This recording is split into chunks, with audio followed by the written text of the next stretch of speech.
Welcome to episode number 37 of Just Go Grind, a show that focuses on helping you launch and grow a business and navigate the ups and downs of entrepreneurship. I'm Justin Gordon, your host, and in this episode, we have Chic Thompson, who is the executive director of WagiLabs. And WagiLabs is essentially an idea incubator for kids, helping them come up with ideas for good.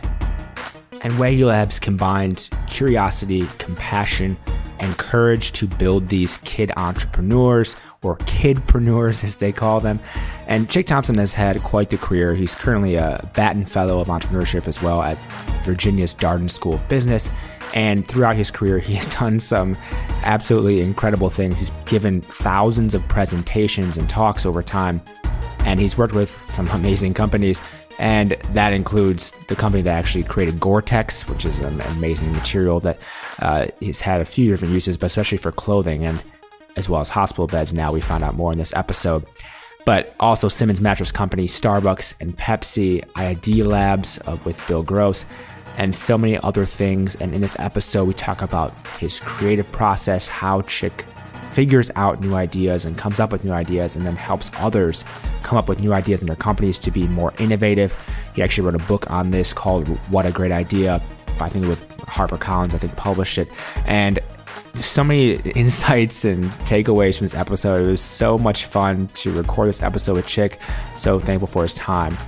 As always, the show notes are at justgogrind.com/podcast. You can support the show on iTunes. Just go search Just Go Grind. And you can subscribe there, leave a rating or review, and that helps more people find the show. Without further ado, here's Chic Thompson from WagiLabs. Chic, welcome to the show. Well, thank you, Justin. Glad to have you here. And there are so many questions I have to ask you after you essentially came to class at USC through the video chat. But you've had such a crazy career doing plenty of things. But if someone asks you today, what do you do? How would you respond to that? I would say that I love to help solve challenges, especially really, really difficult challenges. My brain at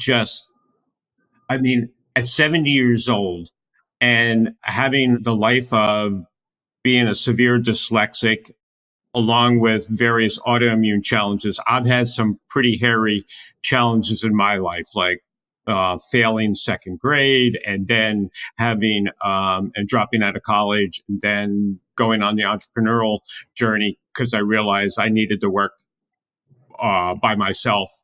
And so I've just lived and breathed challenges and really hairy ones. Like, how do you get out of second grade? What do you do when you drop out of college and then fail the medical physical so the Army doesn't even want you? Jeez. And so what do you do?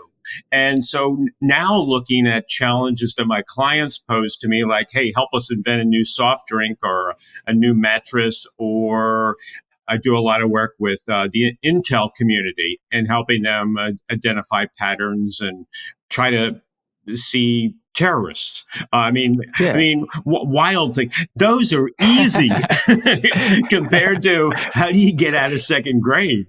And so, as Malcolm Gladwell said to me probably about 15 years ago, he said, you had already done 100,000 hours or 10,000 hours on creative problem solving by the time you were 18.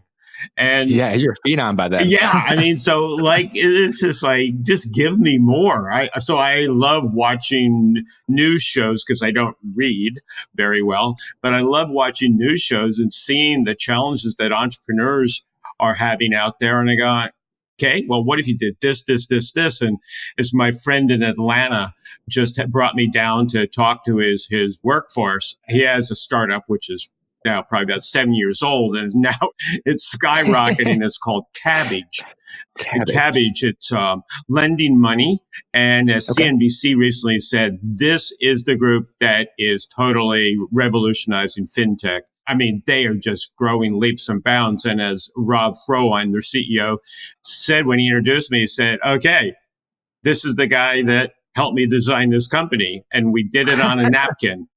And so, I mean, those are the things that make my day. But even more that makes my day is just after my talk to your group at USC, 3 students emailed me with really particular challenges that they had in their life and some health related challenges.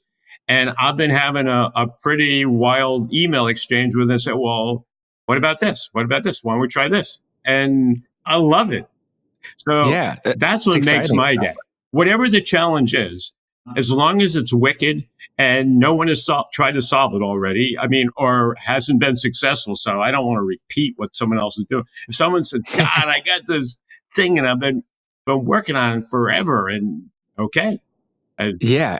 And to that point, though, with all these different challenges you face throughout your life and people bring to you, like, can you kind of describe that process when you see a challenge? Like, what is the process you go through after seeing a challenge or a problem, whatever it may be? Like, what is that creative process to solve those problems? What does that look like for you? Well, now on reflection, now after having, just done so many brainstorms and worked with so many great people. I didn't realize the power.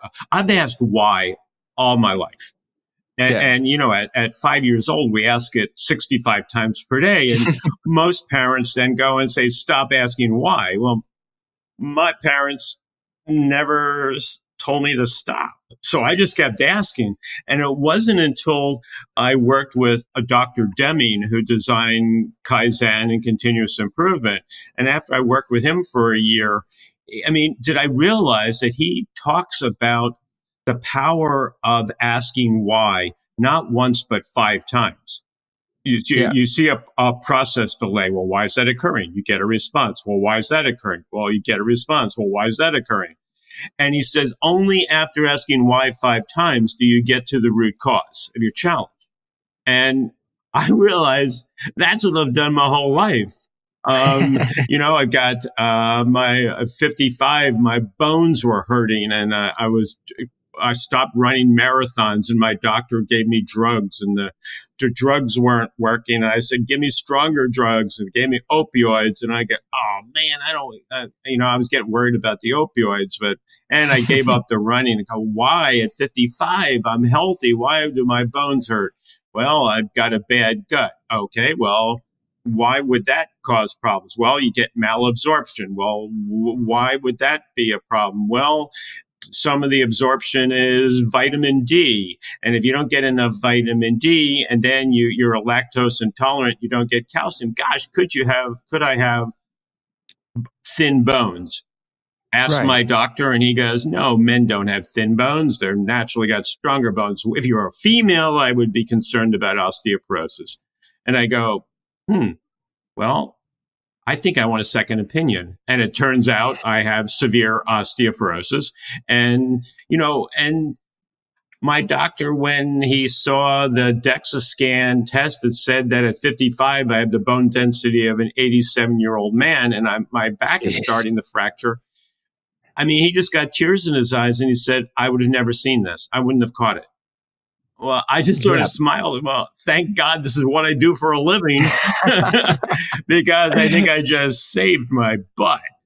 By asking and questioning things all the time, you get to that point then. Yeah, and I think we all have to do it. If your goal is to lose weight, you're not losing weight, why? And then you get a response to that, why? Well, why? And your kid's not doing well in school, why? And then, but do it 5 times to get to the root cause, and forget about the caustic nature of why, and ditch your, if you really want to lose weight, ask why 5 times you're not doing it. And then, you can go and say, okay, well, this is just not one of my goals. Okay. You mentioned as a kid, you asked why a lot, and your parents, were okay with that. But as you've grown older and worked with different people, do you ever get pushback from asking why more and more? Never from, yes, from my friends, because they but check enough. but never from my clients. And that's what's fun. My friends would go, well, hey, look, I live in a town that the world knows of called Charlottesville, Virginia. And Yep. so we've got our challenges right now. I mean, 5 years ago, we got the award for the greatest place to live and the happiest people and all that. And then, okay, you know what happened with our Yeah. statues and all of Yeah. this. And now we've got all these other things going on in Virginia, with the blackface and all this stuff. And I mean, come on, if you got to ask why 5 times, you go, okay, we have one of the historic plantations here. It's called Monticello. So we got to start going dig deep, and then we understand. And Yep. so, I mean, I did get some pushback because when I started hearing the challenges that were going on, I've gone, okay, let's use the 5 whys. Let's not just talk about the surface. Come on. Yeah. And so some of my friends at cocktail parties go, oh, we don't want to get in that conversation. I think it's because they want the problem. They don't want the solution. Exactly. I mean, I'm thinking, let's come up with a solution. And if the solution's not going to last forever, then we got to come up with another solution. And that's what we call evolution. Yep. And asking why, like using that throughout your career, I think it'd be beneficial to people to have some examples, because you've obviously worked with a lot of different companies that I think people would find interesting. Let's go through maybe a few of those. Sure. Yeah, I know like Gore-Tex was a big one. Can you go through like asking why with that and how you solved their problem? Well, sure. I mean, I was one of the first hires of Bill Gore, who founded Gore-Tex. And, here, the reason why I got my job is I had dropped out of college. I was working on the assembly line, and I was playing tennis a lot during the day because I worked second shift on the assembly line. And I met 3 people that had just quit their job from DuPont and started this company called Gore-Tex, and I played tennis with them. And Bill Gore, who said to me one day, he goes, God, you ask so many questions. And I kept asking him all these questions about Gore-Tex, which is polytetrafluoroethylene. I was a chemistry major, so I knew a little bit about that, but I just kept asking, well, what are you going to do with it? And then, what is this property? What's this? And I mean, he just kept laughing. And he goes, God, would you like to come and work? And he matched my hourly rate, which was $3.66 an hour, which was $9,000 a year. And so my job was to take polytetrafluoroethylene and to turn it into products. And you don't just go and say, oh, gosh, it's breathable and it's smooth and slippery. And gosh, you don't have to launder it. And let's just go and make athletic clothes. I mean, that came much later. We had the sheet of material and we go, well, what are we going to do with it? And I mean, I tried things like, being 20 years old, I said, hey, why don't we make condoms out of it? Because, they would be slippery and they would be a viral barrier and all that. Well, unfortunately, you couldn't keep them on. So that's a health risk. So I gave up on that idea. But then I put it on my bed. I had a water bed and I put it on my bed as a bed sheet because I figured then I don't have to launder, my sheets, because you just wipe them down with a little alcohol. And it was really cool on a water bed. It was like surfing because you're just sliding all over the bed. Well, I didn't realize the true product, though, until I had to go to the hospital for an intestinal operation. And I heard about the concept of bed sores, that patients got bed sores for lying in one position for too long. And I'm going, why do they get bed sores? As I asked a nurse like 20 times. And they kept going, well, it's because the mattress is hot. Why is the mattress hot? Well, it's because it's got plastic on it. Well, why do you have plastic on the mattress? Because the next patient, we just wipe the mattress down, the plastic down, then we put a new cotton sheet on top of it. And so, because if it was a porous mattress, it would be contaminated. And I go, what if we use a Gore-Tex sheet? You go, well, okay. Well, let's try it. So I brought in one of my Gore-Tex sheets. We put it on the hospital bed, and every patient slipped out of bed, especially the people with body casts on. So that was a disaster. And everybody made fun of me. For 40 years, they made fun of me for that one. Jesus. And 3-4 years ago, I got a call from folks at Gore said, we just released that hospital mattress that you created 40 years ago. And it's now used in the burn unit at Walter Reed and Brooke Army Hospital for our wounded warriors. And That's it works incredible. perfectly for them. I mean, I cried all day. And what relief. Yeah, a good moment for you, for sure. I'm going, wow. Validation. Yeah, because I knew the idea was good, but sometimes ideas take 40. However, the reason why I knew the idea was good is because I asked why 5 times. I got to the root cause of what causes decubitus ulcers and bed sores is that heat buildup because of a impervious hospital mattress. So if you got Gore-Tex there and you build a breathability layer, you'll solve the challenge. Yeah, and it seems like that could apply to anyone starting a business and like having an idea for something. Like, why would someone use this? Okay, because of this. Well, why do they have that? And they can just drill down into the problem to figure out if this is a viable idea. Obviously, you want to get like feedback from customers and everything, but you could also use the 5 whys in a business idea or to validate an idea to really think about if someone would want this or not. Yes. Seems like you could apply that as well. You're exactly right. And I tell you, the number, because I work with a lot of student entrepreneurs and then, local entrepreneurs and all that. Boy, a lot of people don't want to do that. They want to ask why maybe once. Yeah. And well, the reason why they're going to buy it is because, it's really cool or it's going to go and save them time. Well, why is it going to save them time? Then they get, because it's, it's got this and this. Well, then, just keep going deeper and deeper.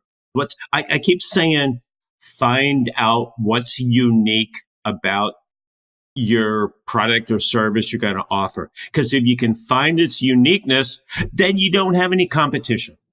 Yep, exactly. And that's one of the biggest things is, I just laugh when the entrepreneur calls me or emails me and says, God, I've got this great idea. I've had it for 3 years. I've done all my work and I want to share it with you. So will you sign this NDA? Because I'm really afraid that, people are going to steal it. And I'm going, number one, I do not sign NDAs. Number two, if you're afraid people are going to steal it, you don't know what's unique about it then. So do your homework, contact me again, and I'm not signing an NDA.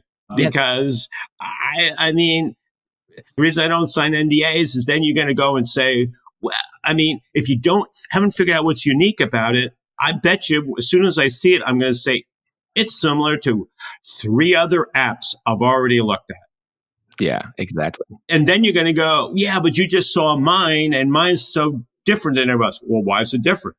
And they don't want to do the homework. Yep. And going back to the Gore-Tex example too, I'm kind of curious about. So I know you came up with the idea for like the bed sheets, like mattress type of thing, but like how long did that take? Like you started as like a 20, 21-year-old, like on a day-to-day basis, how are you kind of approaching this problem of, okay, we have this product and we want to have uses for it, like medical uses or whatever it may be. Like a day-to-day basis, how are you approaching that? Like, what are you doing? Are you just brainstorming, going in the field? Like, how are you doing that? Yeah. I was 20. I was classified as learning disabled, and the Army had just rejected me. I think I'm the only person that got rejected. No, you cannot go to Vietnam. I'm going, okay. Army was my backup plan in life. And in 1969, in the height of the draft, they turned me down. I know no one else that got turned down. And because I have a bad gut. And the Army didn't want to deal with it. It's now called, I have a very similar gut to Crohn's disease. That's what some people would call it now. Yep. But so it was probably a good idea to not go, that for the Army, because I would probably have a lot. And I had immediately 6 months after they turned me down, I had my first intestinal operation. So point is that no one taught me how to do this. I just had been trying to solve my personal challenges. And then just since I'm an extrovert, when Bill Gore said, so, okay, I want you every Friday to come into my office with a new use for Gore-Tex, I had to go and ask people, what do you do with this? And that's what I spent my week doing, just taking Gore-Tex material everywhere. I mean, I came up with clothing ideas, camping ideas. I made a tent out of it. I slept, under it, outside, in the rain. I mean, these are all kinds of things that, I tried making clothing, a little bit clothing out of it. And the hardest part, see, people don't know this about Gore-Tex. It doesn't stick to anything. Yep. So, okay. So I had a sheet of film that doesn't stick to anything. And you could poke a hole through it because the tensile strength wasn't that, it was a sheet of film. So what do you do? Well, Right. People would say, well, just bond it to cotton and make a really strong sheet. It doesn't stick to anything. And so I had to go and figure out what adhesives to use. And then we made a thread out of it. And so what most people see is the woven version of polytetrafluoroethylene. Really? So that's what most everybody, I didn't have that. I had a sheet of film that didn't stick to anything. It was a riot. Okay, what do I do with this? And so we just kept coming up with different ideas, having a blast. And I think really what it is there's a magic in three. And I call it the mashup. If you can find, okay, how do I use it here? How do I use it here? How do I use it here? And then I slam those three uses together. A lot of times the big idea comes out. And so, for example, Simmons Mattress, probably 10 years ago, asked me to come and give a brainstorm for them. And they wanted to invent a new mattress. I'm going, okay, I don't think the world needs a new mattress. We have mattresses already. We got mattresses. I think we got to be disruptive. They said, well, let's first start off with a new mattress. So we created a new mattress and we called it. And I said, okay, if the cell phone and back then the docking station was a good analogy. So if the human being is a cell phone and the mattress is the docking station, what do you want the mattress to do? And someone shouted out, recharge. Cool. Okay, let's do a campaign called Recharge and call our new line of mattresses Recharge and do a commercial with showing docking station and all that. Okay, that was the big idea. That's what they did. They were happy. They created the new mattress called Simmons Beauty Rest Recharge, I think it was. All the campaigns, everything, everybody's happy. I go, okay, now can we really brainstorm? Can we create something really disruptive? Oh, sure. Okay. They already have the cool product they wanted. I said, I noticed something. I think these millennials, they are in the airport. I live in airports, so I see millennials sitting on the ground. I see millennials sleeping in chairs. Yep. I don't think millennials need beauty rest mattresses at home. I think they want something mobile. So what could we create? Okay, so that's one trend. I then see a competition called Tempur-Pedic, which is foam. Okay, and then I see another thing is we want stuff delivered to our home. Okay, so I said those three things. Let's slam foam, home delivery, and millennials together. What do we get? And we came up with a foam mattress topper that could be put on, any mattress, and we would sell it on QVC. And our promo would be, we put the mattress on the floor, we put a couple of eggs under it, and then someone goes and, like a heavyset guy goes and lies on top of our foam topper and on the floor with the eggs on them, and they don't break the eggs. Okay, so that was my idea. Well, oh my God. Okay, they had fun, but nobody was going to do it. Well, so what was interesting is Simmons went through a major transition over the next year. My two clients left. One, I love this man. He's my best friend, Kurt Ling, shout out. He decided to go and create a foam latex mattress topper and sell it on QVC. And he said, God, thank you. You just paid for all my kids' college education. And he had the most successful, it's still sold all around the world. It's the most successful. My other friend goes, my Tim Oakhill, love him. He goes and creates Yoga Bed, which is a foam mattress delivered to your home by UPS. Jeez. Okay. And then another friend of mine created Casper. But 10 years ago, I, slammed those three things together. I'm not saying I created any of them. All I'm saying is that I think I asked the right questions and other people did the hard work and created whatever they created. All I want to do is help people ask the right questions. You facilitated that through asking the right questions. I have to dig deeper though into the session. So when you have one, they bring you in for like a brainstorming session, there's just kind of two questions I'm wondering. One, what does the prep beforehand for you look like? And then two, like how do you lead the session? Great. So, okay, here's since it's 70 now, I can totally open the commode and tell everything because I totally over prep for any brainstorm. And I actually even brainstorm in my head. I come up with ideas and then I never tell my clients that I already have like 5 ideas in my pocket. Of course. And then, I go on into the brainstorm, totally naive as if I hadn't done any homework because I want to go and set an expectation of everyone being naive. And I just start asking questions. What's an analogy to our situation, for example? As I mentioned, that analogy of the phone and the docking station. Another thing I might ask are, what ideas have people thrown out and then what have been killed? And what have we said in the industry that killed, that would have killed those ideas? And I call them killer phrases. So I want to sort of hear what are the things people are saying that are preventing them from coming up with ideas. Right. And then I just take them. So like Pepsi, when I was brainstorming with my good friend Doug Hall at Eureka Ranch, Pepsi had just created, this is 1994, they had just created, that guy that I think that's, what was that, 25 years? Yeah, so it's 25 years ago, that they had just created Crystal Pepsi, which was clear. And they created it because people wanted a clear drink. And I'm going, I think that drink they want is called water. And folks at Pepsi would go, no, we would never sell water. See, that's how I elicited what I want to hear.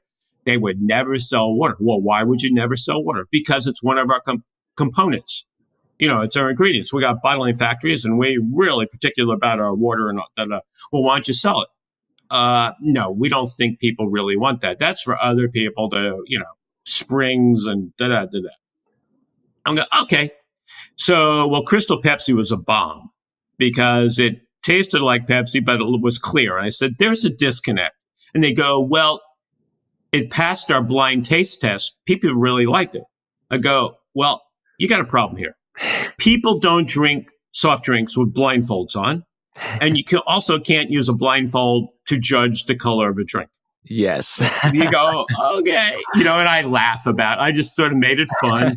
And I said, so, okay, what's the hottest new things? We got to slam some things together now. Okay, remember 3. What's hot to drink right now?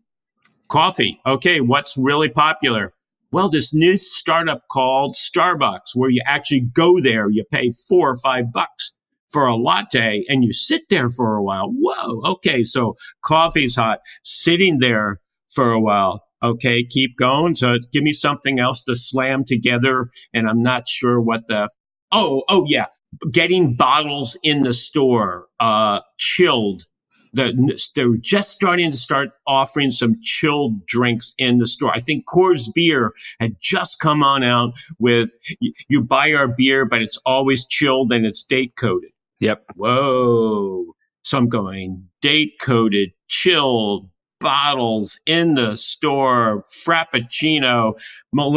Again, I don't know we didn't call them millennials back then, but whatever they would be, would want it. Why don't we team up with Starbucks, create a coffee drink sell it in bottles in the store, give it an Italian name, and we invented Frappuccino.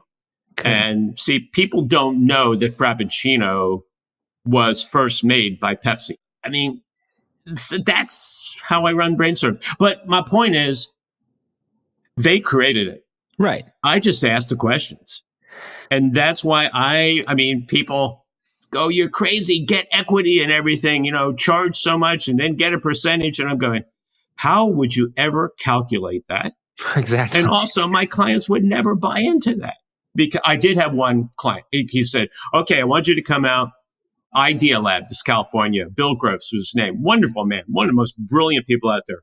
He goes, would you come on out, run some brainstorms for me? And, and we'll give you equity in these, these startup companies and different things. And I'm going, that's not me. That's not my model. I come on in, I brainstorm, I charge a day rate. Then I move on to somebody else. I don't want to, because I think my strength, I've been on my own for 70 years. I mean, I'm pretty much a hermit in so much of life. And all I love to do is go from one situation to another, to another, to another, to another, to another. And that's what I think makes me invaluable. Other people would be invaluable, like if they joined Bill Gross's group and then ran brainstorms for them and then would work with that group and all. I mean, that's more of the consulting model. That's not me. I'm more of the wild duck or the court jester or whatever you want to call it. You bring me in and then I'm gone and pay me my day rate and I'm happy. So with that, is it typically just like they bring you in for like a couple hours, an hour or two, and or can it go as long as it needs to, or how does that work? No, when brainstorming, it's usually a full day or 12 hours or something that. I mean, yeah. So, I mean, it could be a high intensive. With the Frappuccino, I think that was 2.5 days. Okay. So it could be not much sleep. But that's because that was the model Doug Hall at Eureka Ranch had. And it's a wonderful model, but they brought me in to do some facilitation during that. But my typical brainstorm is to come on in with a client. And I feel that we can accomplish it in a full day, whatever that means. Gotcha. And with Idea Lab and Bill Gross, what were you doing with them exactly? Oh, he had just called me up one time and said, "Hey, I flew out. Where are they? Santa Monica or L.A.? They wanted me to see about doing ongoing facilitation of the various companies they were starting up, and then rather than charging day rates, working out equity programs. Which for another person that would have been perfect. For me, that's not my model because I like when Harvard Business School wrote that case study on my life, they go, oh my, I mean, they calculated out because, I got, they want to know the financials. So I shared everything. And they go, you've given almost 5,000, you've run almost 5,000 brainstorms, in your career. And they go, and I go, yeah, and they're all different. That's what, if one day you got FBI agents, because I was just up there at Quantico doing a brainstorm there, then the next time you're in Chicago working with YWCA, then the next day you're working for a Cleveland clinic, and then the next day you're doing something else. Your brain just is on fire. Right. And and that's not for everybody. Yeah, but it seems like that's what you enjoy, the part of having the differences all the time, right? With the brainstorm, it's like a new problem every time. Seems to be right. It's a new problem. So if you told me, okay, I want you to go and brainstorm mattresses for the next 3 weeks, I go, I can't do it. I'll do it for 2 days, but then I got to move on to something else. And then I'll come back to you. And so that's what I do with a lot of my clients, that they bring me in like once a year. Okay. That's typically how they roll. Nice. And that's the model for me. It's my ADD, model but it's not what they teach you at Accenture or something like that.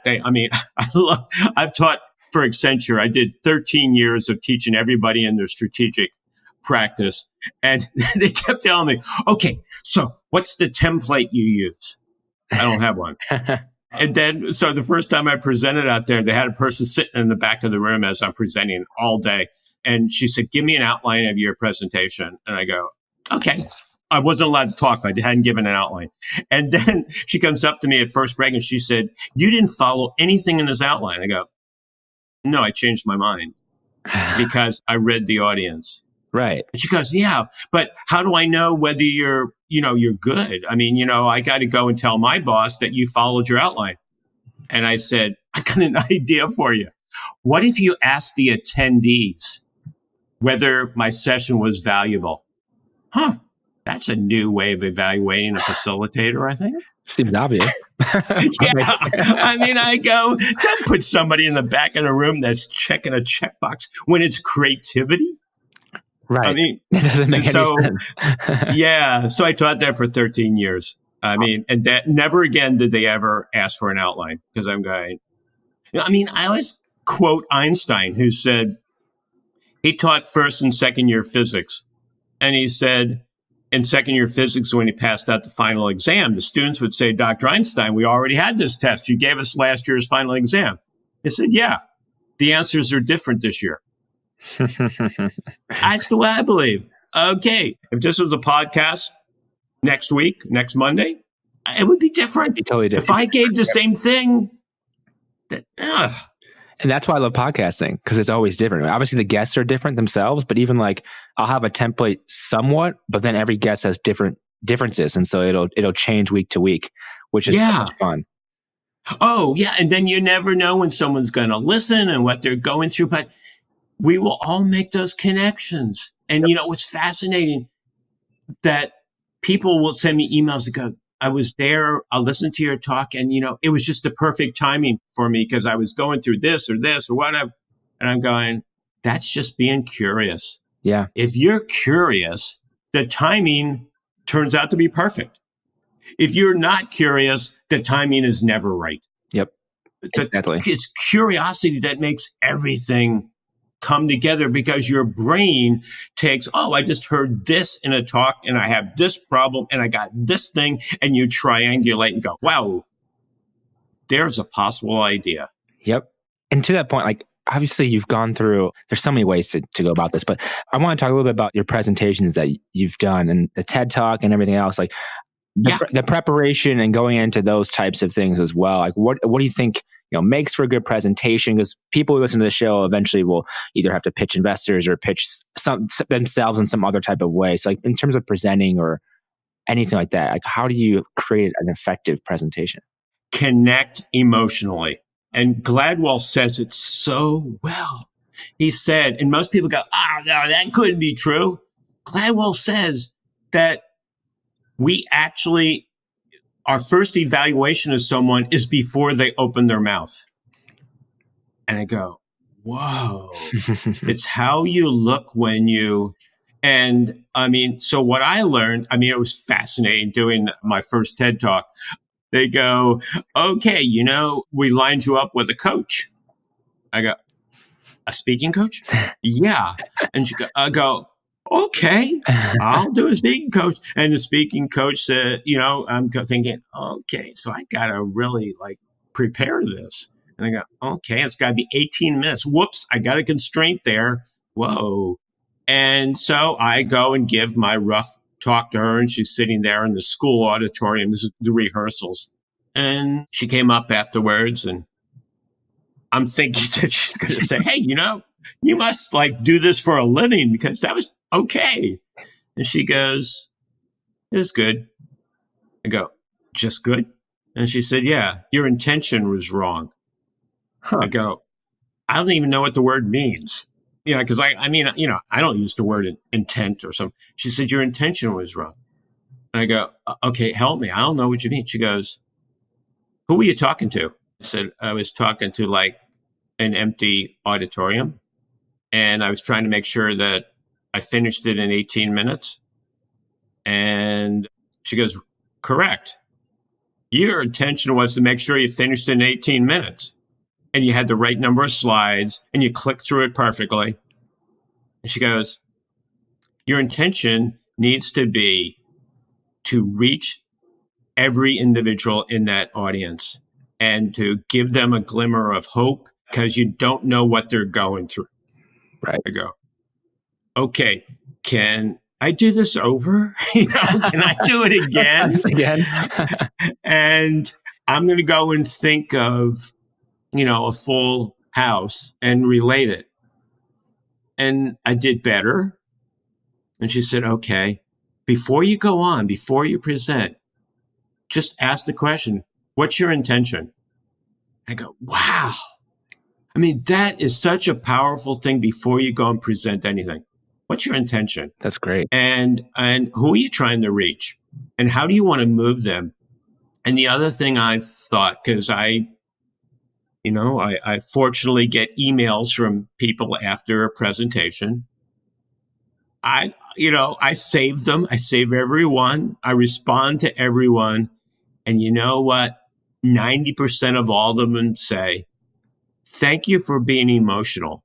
Thank you for telling your personal stories. I'm sorry you're going through some health issues. I am too. And you really gave me I'm going, oh my God. I think there's a life lesson there. If you're going in to present with emotion, tell them something personal about you. Help your audience or audience of one, audience of 1,000 go, oh, I grew up near there. Or I had that challenge in school. Or gosh, I've got irritable bowel syndrome. I mean, it might sound crazy, but you can be, if the person you're presenting to goes, oh God, I know what it's like with that. All right. They're going to start, whoa, God, it breeds something which is so important and we don't teach it. It's called empathy. Yes. We got to have empathy for the audience and the audience has empathy for the presenter. And I don't know we're just starting to go and teach. And that's why as you now know, Justin, that's why I've made the last 5 years. I'm going to make the next 25 years of my life. My goal is to teach empathy to kids around the world and teach them how to walk in the shoes of other kids. And it has been unbelievable. I got kids in inner city Chicago becoming pen pals with kids in Ghana and Nigeria. And they were opening up about their challenges. And the kids in Ghana are talking about their big challenge is that 20% of them have malaria at any one point in time. Go, yep. Okay. The kids in Chicago are talking about all the shootings and that how they, every time when I'm only dealing with elementary school. Yep. The kids in Chicago talk about, we hear gunfire. What we do a drill. As soon as you hear gunfire, you jump to the ground. Okay. Jeez. Oh, wow. Yeah. You go, wow. So those kids are telling the kids of Ghana Ghana, I think, is considered like one of the most peaceful places in the world. And they probably don't hear gunfire, but they go, whoa, malaria, whoa. Then they start reading about malaria. The kids start having empathy. Yep. And so that's what I realized. That's the big one for me is that if you want to present an idea, be empathetic. Love it.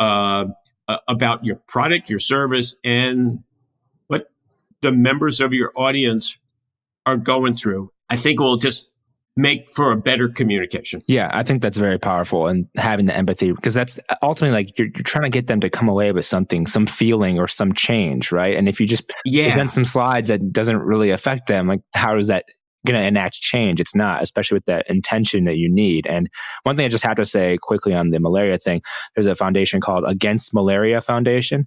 And I've been donating to them for a few months now, and they provide nets to those people because that's one of the best ways to prevent it actually. So everyone should definitely support that. Against Malaria Foundation, you can look it up. Okay. But it's a very powerful thing for literally saving lives through just buying the right nets to have protection. So something I had to mention. Yes, no, excellent, excellent. And I'm seeing it more and more. You bring up the whole concept of nonprofits and all of that. I'm seeing more that more people are starting to get really involved in the nonprofit, whether through donations, whether through spreading the word.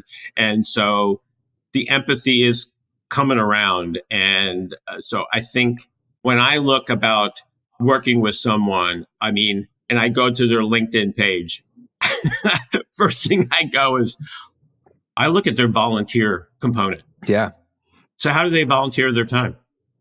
Before I go and look at their undergraduate and graduate degrees. This is what gives me hope in the world, is that more and more of us that are out there, we are living and breathing empathy. It's going to make it a better world. Yeah, I agree. And with working with the kids for the last, like you said, 5 years, that's WagiLabs, right? Yes. WagiLabs stands for, Waggy is what a great idea. I had written a book called What a Great Idea, and everybody used to call it Waggy. And so I thought Waggy is when you got autoimmune challenges, you don't have pets. Yeah. So I've always wanted a pet. And since I'm a cartoonist, I drew a dog. So the dog is Waggy, and Waggy teaches kids how to become kidpreneurs. And it's a curriculum that we wrote. It's a 14 90-minute sessions curriculum that is used in Ghana, Nigeria, Haiti, Navajo Nation, inner city Chicago, and it is free. We give it away, and we then Skype in and we teach it. I've got students, volunteers that Skype in and teach it. I've got, and the new thing we're providing is musicians are Skyping in and helping the kids turn the community ideas that they come up with in WagiLabs into song. And in Ghana, had 4 musicians from Nashville help the kids in Ghana write a song called Everyday Wash. And it's about washing your hands to prevent catching malaria. And this morning, I just found out that the girls not only want to create a billboard that highlights their Everyday Wash song, but they just got approval for the billboard. And so we're going to have a billboard with a photograph of the girls singing their Everyday Wash, and it's going to be preventive hand washing.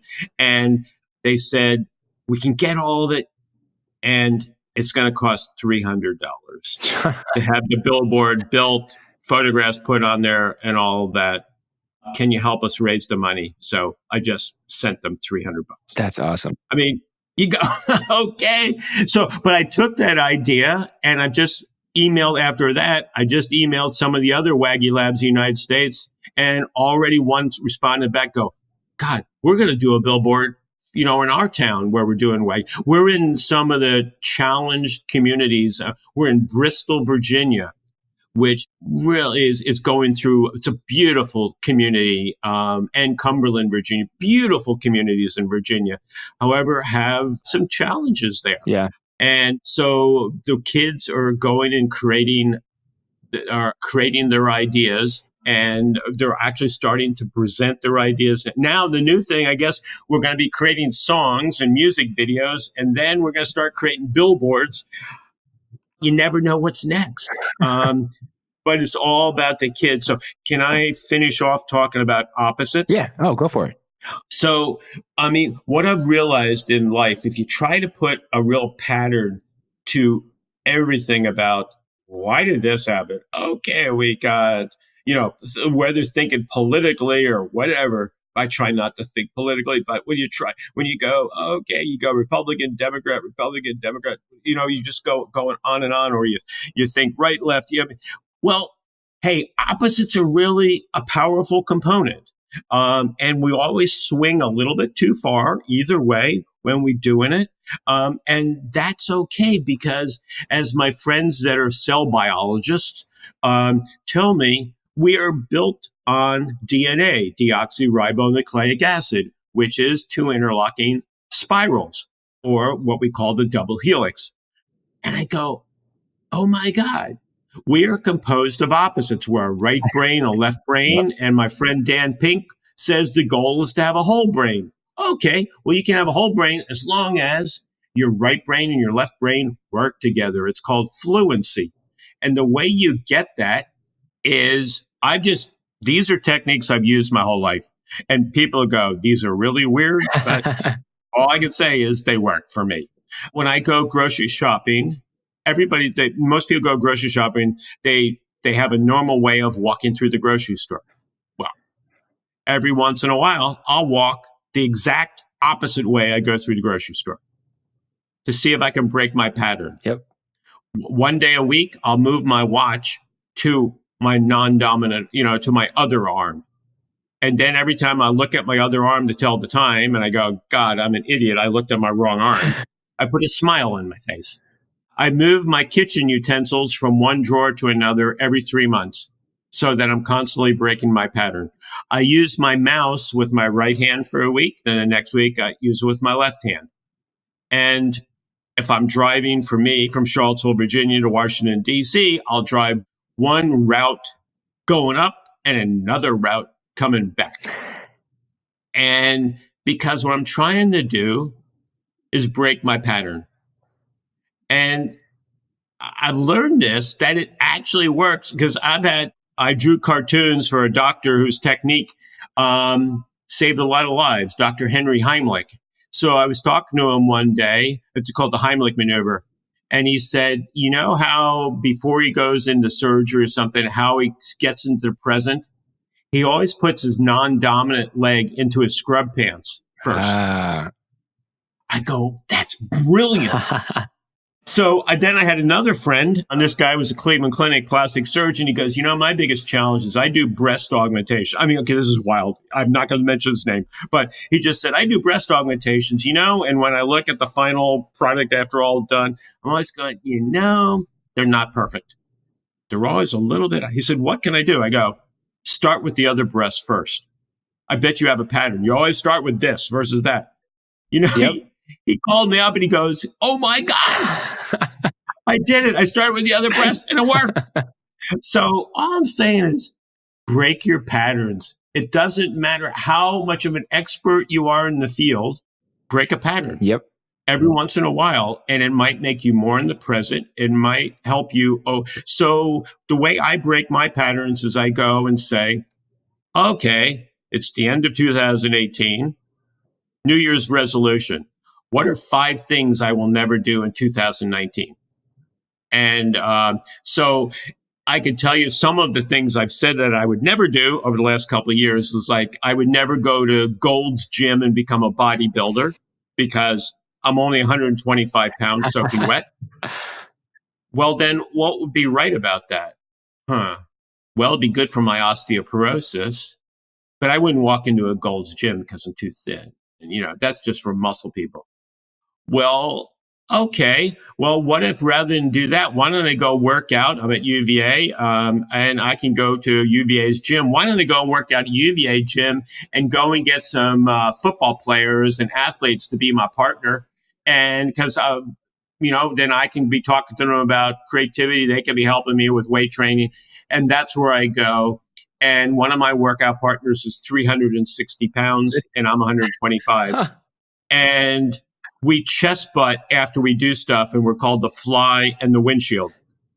And I have a blast. So what would I never? So actually, the whole WagiLabs thing that we created of teaching kids came from when I was 65, 5 years ago. My doctor and my physical said, "Okay, Chic, you got to be really careful. Your autoimmune diseases are kicking in. Your immunity is low. So please just don't be around kids. Or if you are, wear a face mask." Okay, fine. I don't have kids, so I don't have to worry about that. And then I started, what would I never do in my retirement? I said, so I would never teach kids because I've been teaching MBA students for the last 33 years. Well, what would be right about teaching kids? They're the future. Yeah. That's right. A big what's right. And then if you've been hearing, they just talked about in Fareed Zakaria and Tom Friedman talked about it yesterday on his show GPS. The kids that we need to really reach today are the kids in Africa because it's the fastest growing populations. With the kids in China and kids in India, but they said the kids you really need to reach are the kids in Africa. Well, that's where my brain went a couple of years ago. Why don't we go places where I could never go? Because with my immune challenges now, I can't fly long distance and I can't go back to Africa and teach. Yeah. So I go through Skype and Google Hangout. And just about all of our training in Ghana and Nigeria is I Skype in, or some of my students Skype in with the teachers over there. And we teach at 6 in the morning because there's a 5-hour time lag. And we're teaching kids in Ghana and Nigeria, WagiLabs curriculum. So it's that opposite. So my challenge for everyone out there is, okay, be curious first. When you hear an idea, be curious first. Critical second. 2, 1 day a week, move your watch to another arm or move your cell phone to another pocket. Something that will break your pattern. 3, go and make a list of, say, where would I never go on vacation this summer? Make a list of 5 places or things you would never do on vacation and stick it on your refrigerator door. And as you walk past that list of nevers, go, what would be right about this? And see if there's something right about one of those nevers. And could you flip one of those nevers into something to really do cool this summer on your vacation?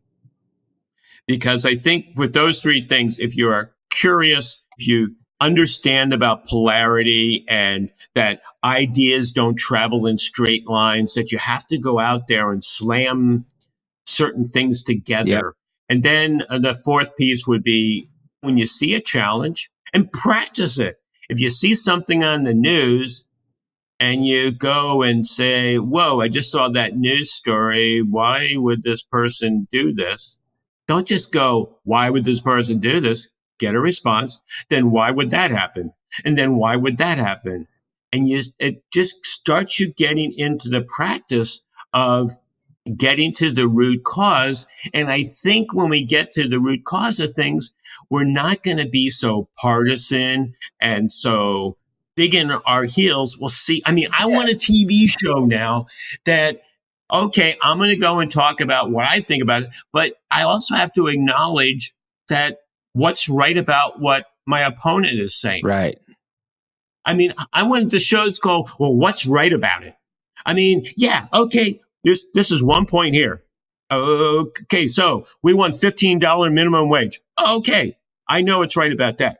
Well, what's right about the exact opposite? No minimum wage. What if we got rid of all the minimum wage and there's no minimum wage? What's right about that? Then you start having a cool dialogue. Build the wall. What's right about it? Remove all the wall. What's right about it? And then you start having this dialogue rather than people fixed. Right. Be more open. And final story was 1992 was when I wrote the first book, What a Great Idea. And I'm on book tour and I'm in LA. And it just so happens to be the LA riots, Rodney King situation. So people are calling into the talk show I'm on and going, okay, you wrote a book on creativity. We got a riot going on out here. What solutions would you have? So the young people are in the street rioting, right? They go, yeah. I said, where else is there that the kids could go? There's no place to go because everything's closed down. Okay. I think I just identified your challenge. What does it say in the LAPD manual? If you think there's going to be a riot, close stuff. Okay. So we closed everything. Disneyland, movie theaters, stores. What if we think there's going to be a riot, we would do the exact opposite. We would open everything. However, we'd have protection. We would bus kids to free Disneyland.